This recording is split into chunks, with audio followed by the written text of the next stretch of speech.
name's Alicia. I'm from Michigan. My name's Deanna. I'm from Michigan. Ben, I'm from Michigan also. We are here to see change.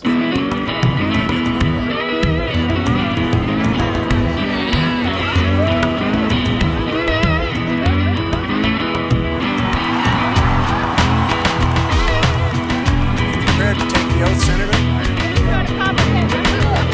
I, Barack Hussein Obama, do solemnly swear. Just being a part of history. Preserve, protect, and defend the Constitution of the United States. Hi, everybody. My name is Joy Walker, and I'm reporting live from the inauguration right here.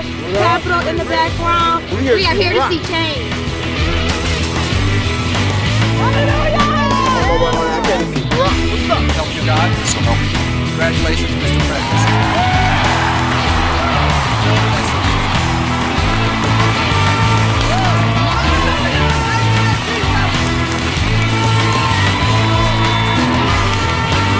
All are equal. Everybody say Obama!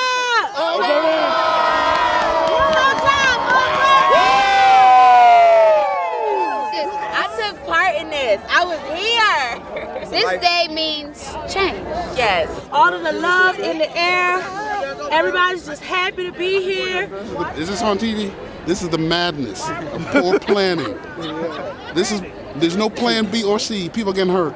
It's a life-changing experience. Yes. And it's also going to change the country, and I'm happy to be a part of it. Yes. Just being a part of history. I had to come down here. Whatever I had to do, I had to be here. I just want to be able to tell my kids and my grandkids and my great grandkids that I was here. I was a part of history.